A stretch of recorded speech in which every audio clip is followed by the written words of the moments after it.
श्रीमद् भागवत साप्ताहिक कथा के 10वें स्कंद का 5वें दिन के उपाख्यान में खस चत्वारिशो अध्याय चत्वारिशो अध्याय 48वें अध्याय में भगवान का कुब्जा और अक्रूर के घर जाना। अथ विज्ञाय भगवानं सर्वात्मं सर्वदर्शनः शैरेन्द्रं कामताप्तं प्रेमेक्षं गृहं। सुखदेव जी कहते हैं राजा परीक्षित जी से कि हे परीक्षित जी, इसके बाद सबके आत्मा तथा सब कुछ देखने वाले भगवान कुब्जा का प्रिय करने तथा उसे सुख देने की इच्छा से उसके घर गए।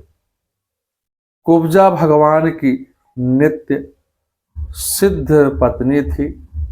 वह पूर्व जन्म की वासना के कारण के अनुसार काम भाव से भगवान को प्राप्त करना चाहती थी, इसलिए भगवान उसके मनोरथ को पूरा करने के लिए मथुरा में उसके आवास पर गए।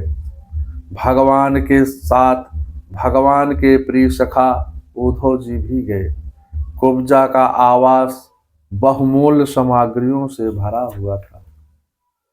महाहोपासं दैकृतं कामोपायं संहितं मुक्तादामं स्थापातं पितामहाशयनीशम्। कुब्जा के आपस में मोती की झालरें, झड़ियां, चादोवे तने थे।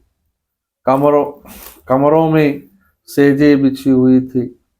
सुंदर आसन, धूप की सुगंधित दीप शिखाएं जगमगा रही थी।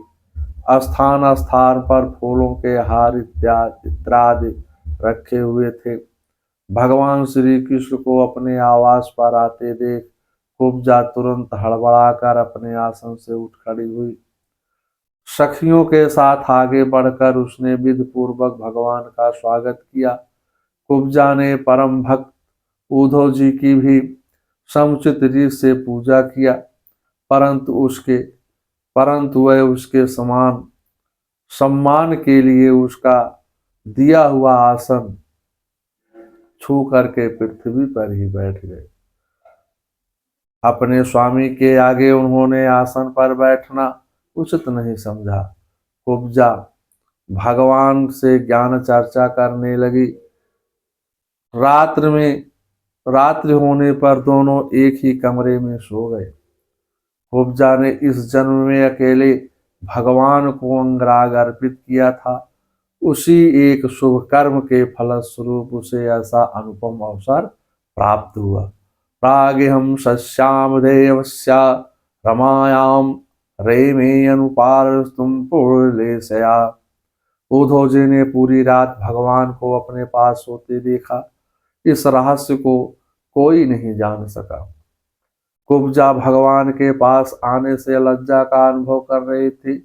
भगवान के कर कमलों के स्पर्श से वह अत्यंत सुकुमार एवं अत्यंत सुंदरी हो गई। लक्ष्मी भी उसे देख करके चकित हो गई। कुब्जा ने भगवान के चरणों को अपने काम संतप्त हृदय, वक्षस्थल पर और नेत्रों पर रखकर उनको दिव्य सुगंध लेने लगी और इस प्रकार उसके अपने हृदय की सारी आदि व्याधि शांत कर दिया।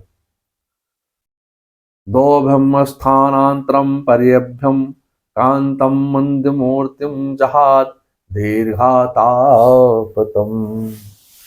कुब्जा ने भगवान से कहा, हे प्रीतम, आप कुछ दिन यहीं रह करके मेरे साथ क्रीड़ा कीजिए, क्योंकि कमल नयन, मुझसे आपका साथ छोड़ा नहीं जाता है। भगवान कुब्जा का मान रखने के लिए उसके साथ विहार करने लगे। कुब्जा के लिए यह रात्रि देव रात्रि थी। उसने भगवान के साथ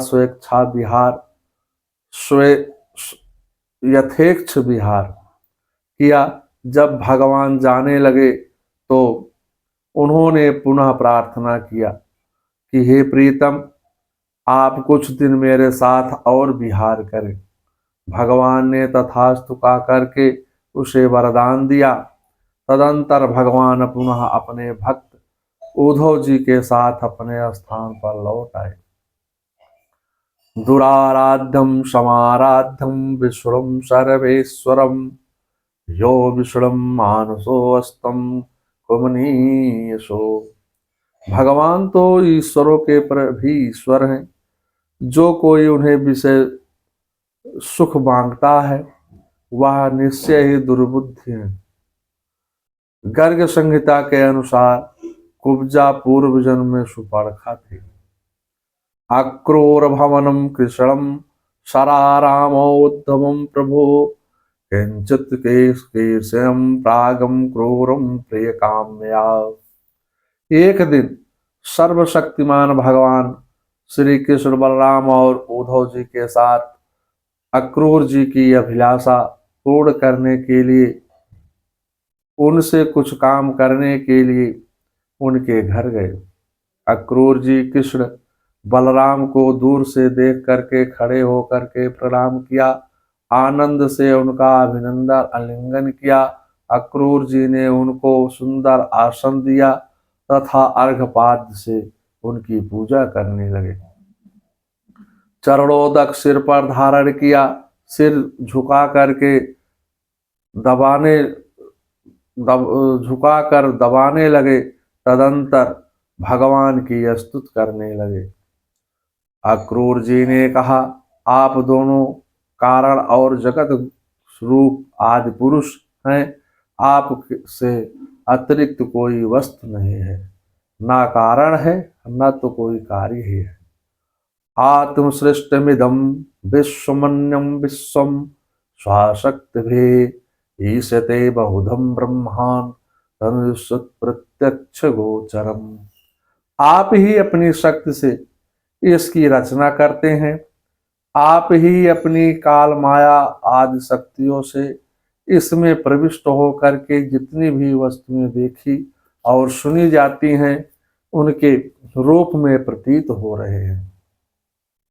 वास्तव में आप कारण रूप हैं। केवल आप ही अपने कार्य रूप जगत में स्वेच्छा से अनेक रूपों में प्रतीत होते हैं। यह भी आपकी एक लीला है।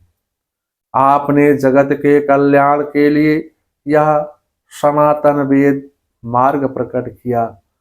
जब जब वह पाखंड पथ से चलने वाले दुष्टों द्वारा क्षत पहुंचती है तब तब आप विशुद्ध सत्यमय शरीर ग्रहण करते हैं तथा रक्षा करते हैं। इसी भाव को बाबा गोस्वामी तुलसीदास जी श्री रामचरितमानस में लिखते हैं। विप्रधेनु सुर संतहित लीन मनुज अवतार निज इच्छा निर्मित तनु माया गुण गोगार। आज मेरा घर कुल दोनों पवित्र हो गए हैं। हम स्त्री पुत्र धन स्वजन मोह देह आदि की मोह की रस्सी में बंधे हुए हैं। छिन्यासु नाशकलस्त्रम धन्याप्तम देहे देहादि दोहरसानाम भवदीयात्मम। अवश्य ही यह आपकी माया का खेल है। आप कृपा करके इसे गाढ़े बंधन को शीघ्र काट दीजिए। मेरी अहंता ममता नष्ट कर मुझे अपनी शरण में ले ले। अक्रूर जी की स्तुति से भगवान प्रसन्न हो गए और बोले, हे तात, आप हमारे चाचा हैं। हम तो आपके पोष्य बालक हैं। अपना कल्याण चाहने वाले मनुष्यों को आप जैसे परम पूजनीय संतों की सेवा करनी चाहिए। आप जो चाहते हैं उसके अनुसार आपका मनोरथ पूर्ण होगा। हे चाचा जी, आप हमारे हितैषी हैं। और सुहृदों में श्रेष्ठ हैं। इसलिए आप पांडवों का हित करने के लिए तथा उनका कुशल समाचार जानने के लिए हस्तिनापुर जाइए। हमने सुना है कि राजा पांडु के मर जाने के बाद अपनी माता कुंती के साथ युधिष्ठिर आदि पांचों पांडव बड़े दुख में पड़ गए थे। धृतराष्ट्र उनके साथ अच्छा व्यवहार नहीं कर रहे हैं। धृतराष्ट्र ने कुंती सहित पांडवों को अपने यहाँ बुला लिया। आप इसका पता लगा करके हमें बताएं। आपके द्वारा उनका समाचार जान करके मैं ऐसा उपाय करूंगा कि जिससे उनको सुख मिले। सर्वशक्तिमान भगवान श्री कृष्ण अक्रूर जी को इस प्रकार आदेश दे करके बलराम जी और उद्धव जी के साथ वहां से अपने घर लौट आए। श्रीमद् भागवत साप्ताहिक कथा के 10वें स्कंद का 48वां अध्याय समाप्त होता है। मंगलम भगवान विष्णु मंगलम गरुड़ाध्वजा मंगलम पुंडरीकाक्षाय मंगलाय तनोहरि।